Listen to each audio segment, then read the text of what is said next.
just turned 60. One cooler at a time. How many greyhounds do you have? 7 side hounds and 1 peak.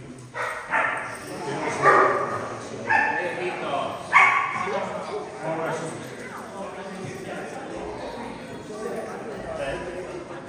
Except he was more than His name what? His name is Jeff. He's Jeff. an axolotl. Okay. He couldn't leave the fish tank. No.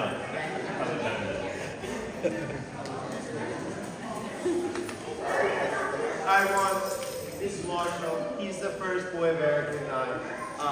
He is a mutt. He's a little bit of everything, and I think he'll be 5 in April. Hi everyone, this is Steve. Found me on the street. This is Orion with a yellow lab. Thanks, man.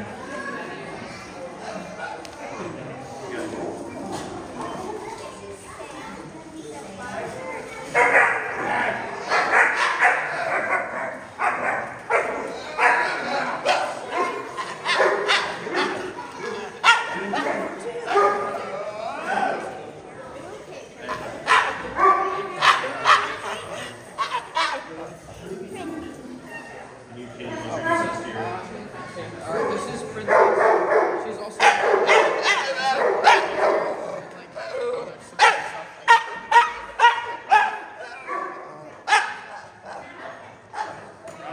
Hello, Rob. Nate Bush is a German Shepherd. A puppy. Yeah, 4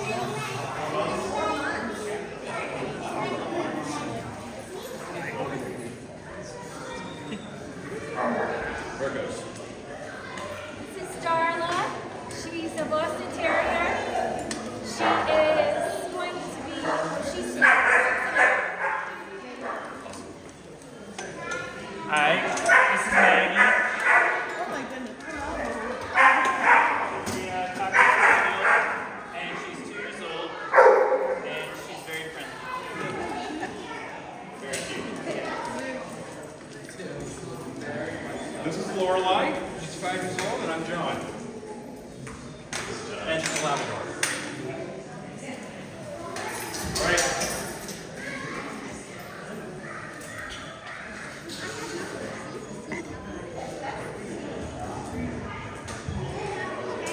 All right, let's go right to our gathering result. Okay.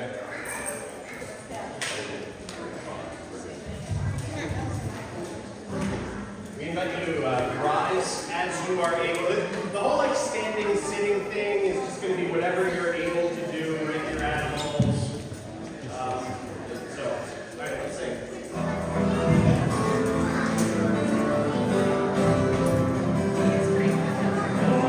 Has broken like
God, our Creator, help us to love all creatures as our kin, all animals as our partners on earth, all birds as messengers of praise, all small beings as expressions of your spirit divine, and all frogs as voices of hope. Amen. Do we have a reader delegated? Oh, no, we didn't have a reader delegate today. We weren't sure whether we needed readers for this kind of service. I would have got one of our dogs for you. Praise the Lord. Praise the Lord from the heavens. Praise him in the heights. Praise him, all his angels. Praise him, all his hosts. Praise him, the sun and moon. Praise him, all you shining stars. Praise him, you highest heavens, and you waters above the heavens. Let them praise the name of the Lord, for he commanded and they were created.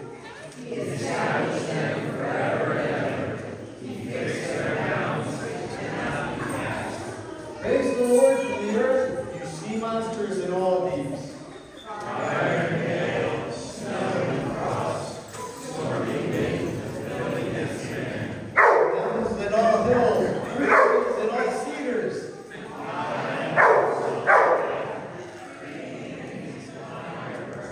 Kings of the earth and all people, princes and all rulers of the earth.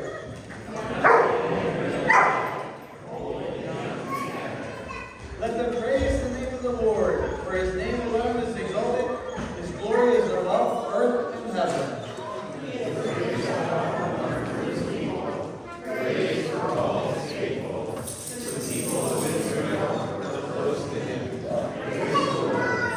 Word of God, word of life. Yeah, sounds good. Reading from the Holy Gospel according to Matthew. Here we go. So Lutheran for all of you. I love it. Okay.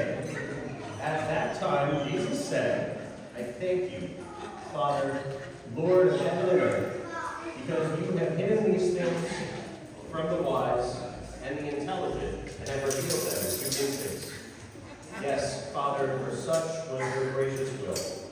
All things have been handed over to me by my Father, and no one knows the Son except the Father, and no one knows the Father except the Son, and anyone to whom the Son chooses to reveal him. Come to me, all you who are weary and carrying heavy burdens, and I will give you rest. Take your yoke upon Take my yoke upon you and learn from me, for I am gentle and humble in heart, and you will find rest for your souls. For my yoke is easy and my burden is light. This is the gospel of the Lord. Praise to you, O Christ. The congregation may be seated. Siblings in Christ, grace, mercy, and peace be yours and mine from God our Creator and from our Lord Jesus Christ. Let the church say amen. Amen. And let the dog say, woof.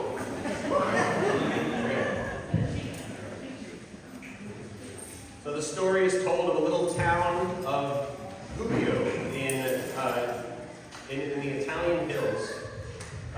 This little town was being ravaged by a ferocious wolf. It was eating livestock and people alike.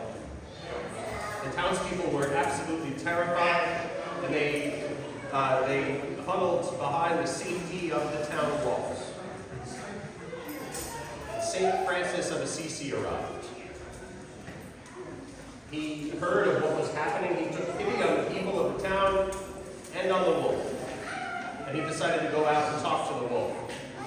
No, no, they shouted, he'll destroy you. But he went anyway. He hadn't been out long when this enormous wolf charged out of the bushes, growling and snapping his teeth. But St. Francis, eyes filled with pity and determination, made the sign of the cross over the charging wolf and said, "Come to me, brother wolf. I wish you no harm." And the wolf knelt at his feet, meek as a lamb. And St. Francis spoke again to him and was a little upset. Brother Wolf, what have you been doing? What you have been doing is wrong. You shouldn't kill people, so you need to stop it. I want to make peace between you and the people of Cubio. They're not going to hurt you, but you can't hurt them either. Do you understand? And the wolf looked up to him with sorrowful eyes and nodded his head with understanding and remorse. And he lifted up his paw and put it in St. Francis' hand. Good. All your past sins are forgiven, St. Francis said. He also said, come on, come with me. We've got some work to do. And the wolf followed St. Francis into the town, and the people were amazed and a little scared. And St. Francis spoke on behalf of the wolf, and he explained what had happened and that the wolf was repentant. He then said, will you forgive him? And will you promise to feed him? The whole town agreed and made peace with the wolf. And just to show that the wolf understood, he again lifted his paw and placed it in St. Francis' hand as a sign of this pledge. And from then on, the wolf lived in the village and walked from house to house, and the people gave him food. Not even the dogs barked at him. He was just another member of this town, and he lived among the people for another 2 years when he died in peace. So did this really happen? Did the wolf really understand St. Francis and make this pact with the whole village? It sounds like pretty ridiculous, like Dr. Dolittle meets Jesus. But apparently, while workers were making renovations on this centuries-old church in Gubbio, they pulled up some of the stone pavers inside the church, and where people had been laid to rest. And there, among the other dead, were the remains of a very large wolf. St. Francis is popularly known as the saint who loved animals. But he was so much more than that.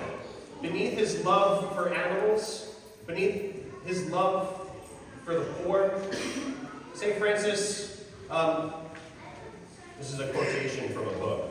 Francis was a man overwhelmed by the goodness of loving God.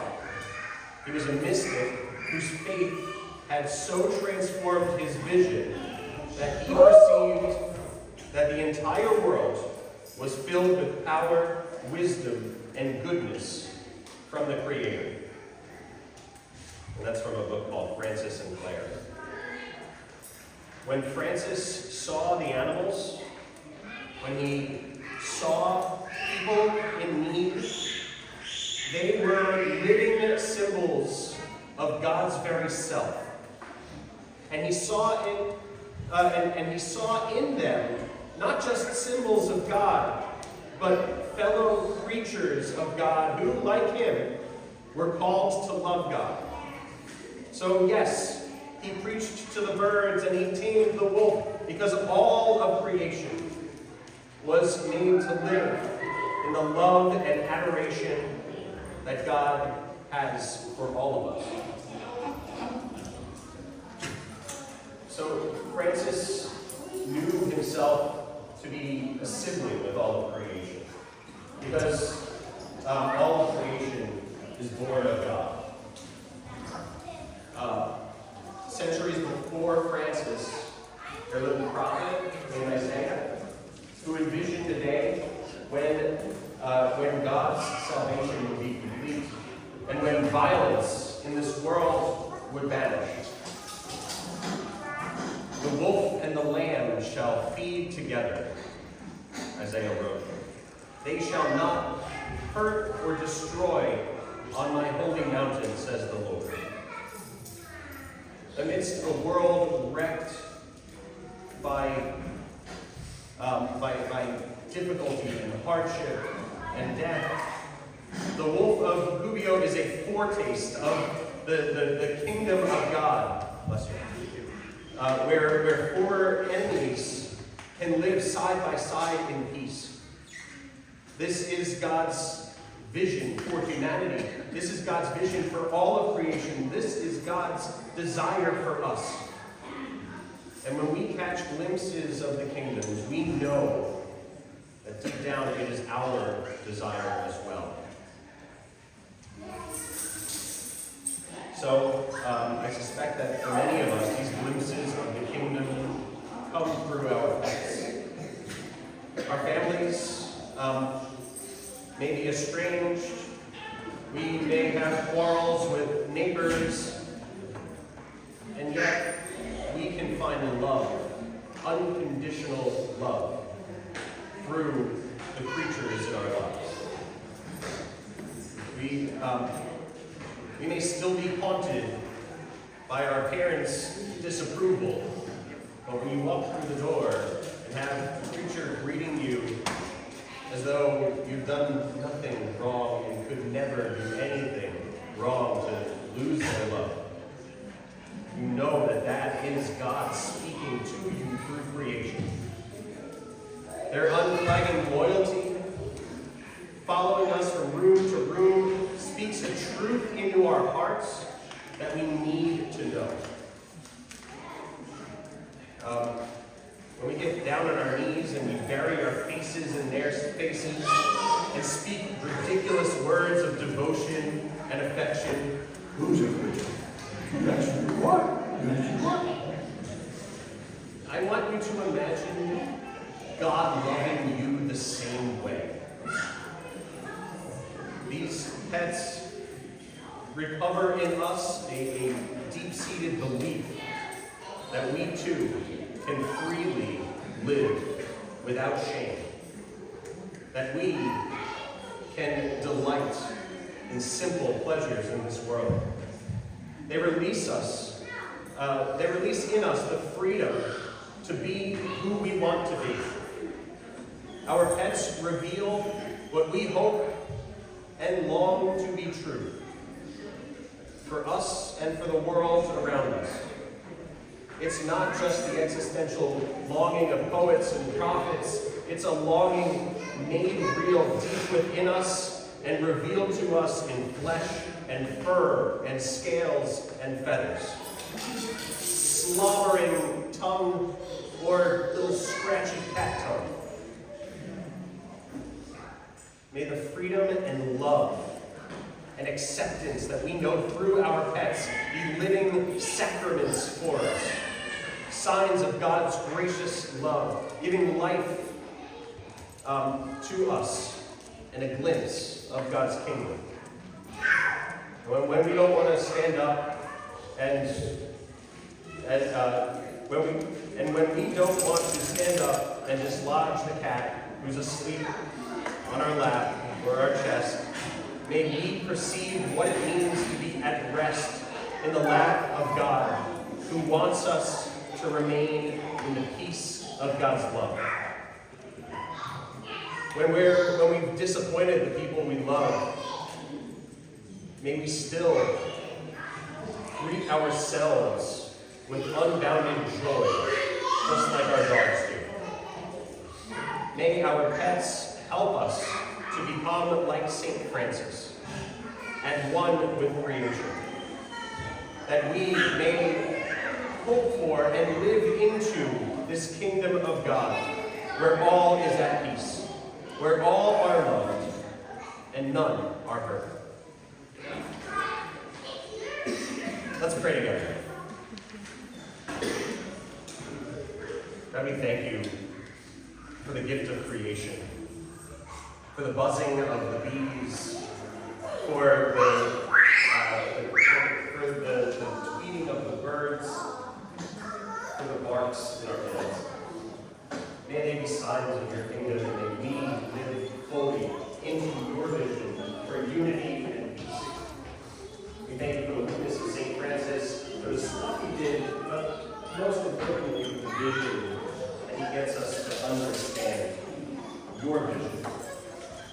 bless us, that we, just like our pets, may be a blessing. In Jesus' name. Amen.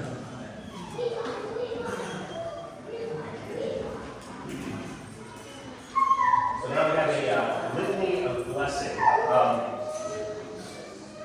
So we're on page 6 of the bulletin.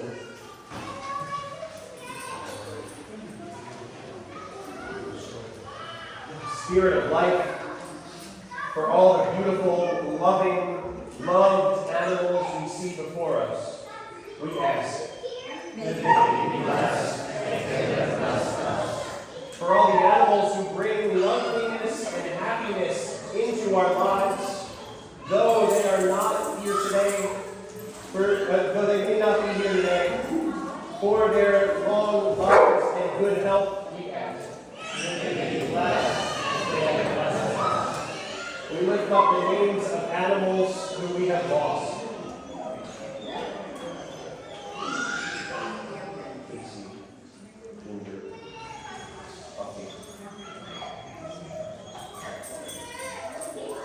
Of their memories, we ask. May they be blessed.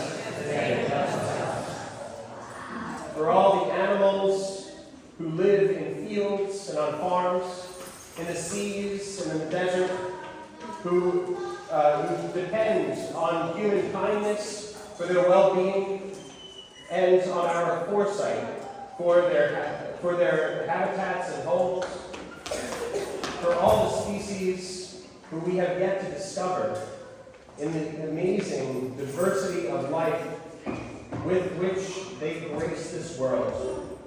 May they be blessed as they have blessed us. For animals large and small, beautiful to our eyes and not so beautiful, cuddly and creepy, we ask. May they be blessed as they have blessed us. And we ask this blessing for ourselves as well, in the words attributed to Albert Schweitzer. Make us, ourselves, to be true friends to animals, and so to share the blessings of the merciful. Amen. So at this time, we're going to sing Pass It On. And Rob, there we go. I'm going to ask you to come around. We'll each take a side, and we'll bless the animals. And we need some kid volunteers. 2 for Rob, 2 for me. Landon, Leo.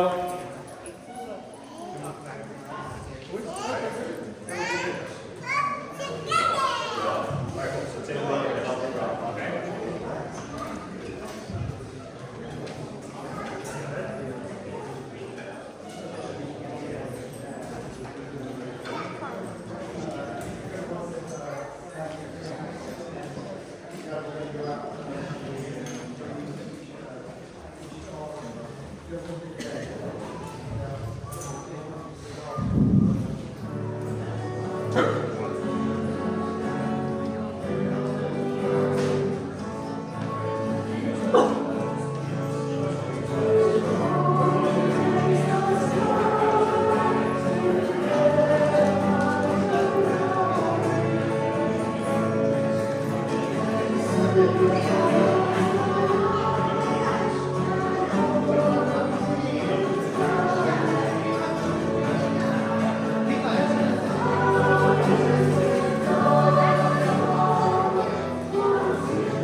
Lots of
the treats, I think, today, wasn't it?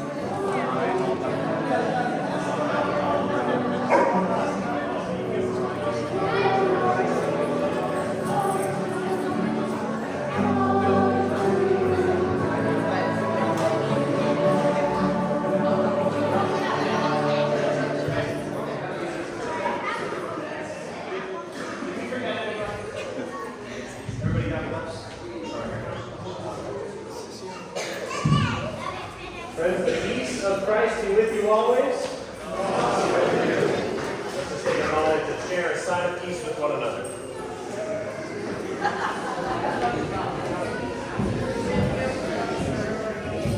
Peace be with you.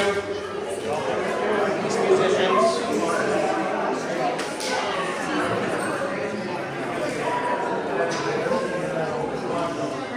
Everybody wave to the camera. Peace be with you.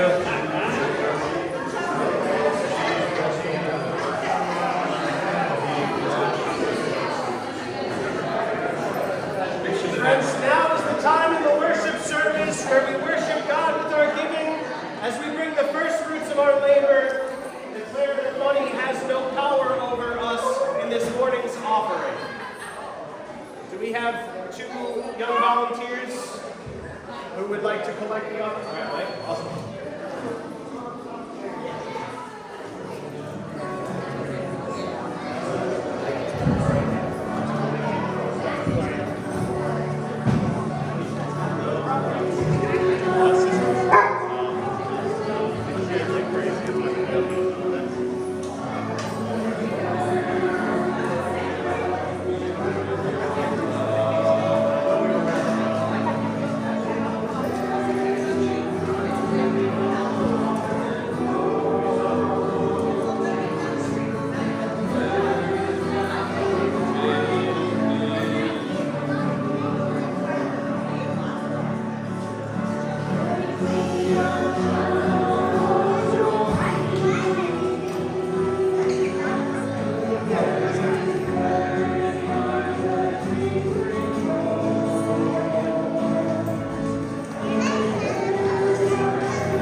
pick a new book for the next month after that. Rally Day was a blast. That's in the bulletin also. We have a lot of things coming up, but I do want to highlight our music ministries. If you are interested in bells or choir or the children's choir, get in touch with the crew at music Temple.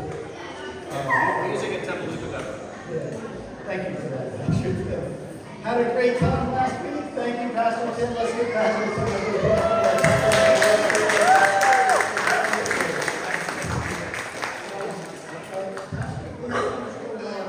The calendar is just filled with the next 3 months. We got confirmation on the 30th.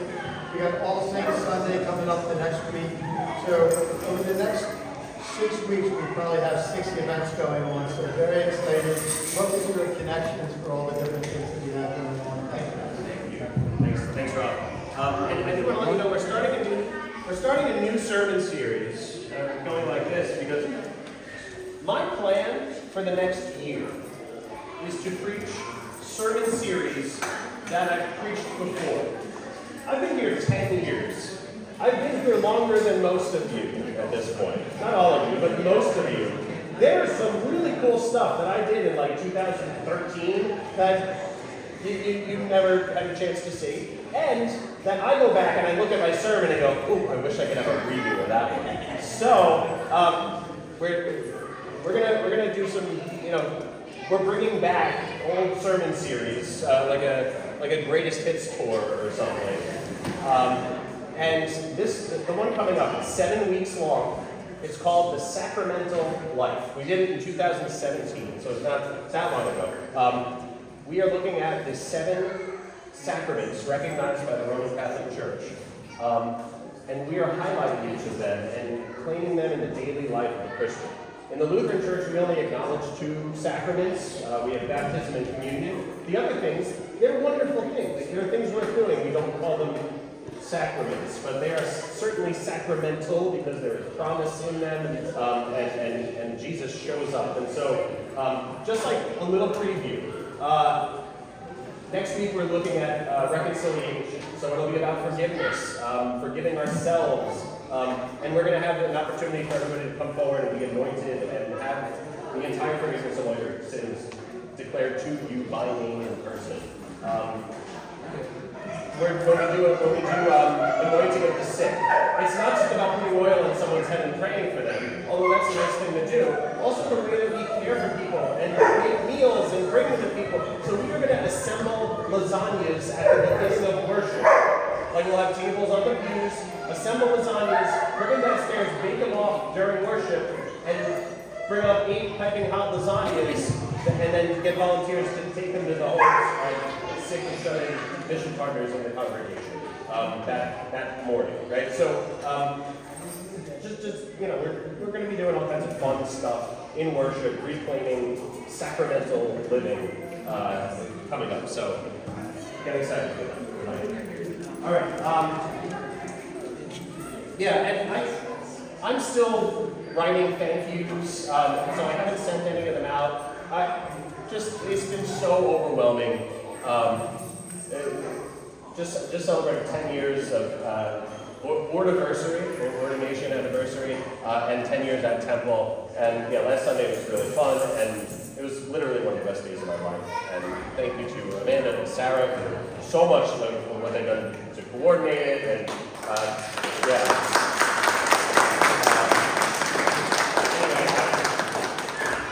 It's been amazing and overwhelming. Thank you all. All right, now I invite you to receive this blessing and place, if you brought an animal, I invite you to place a hand on them. Or you can touch someone else's animal with their permission.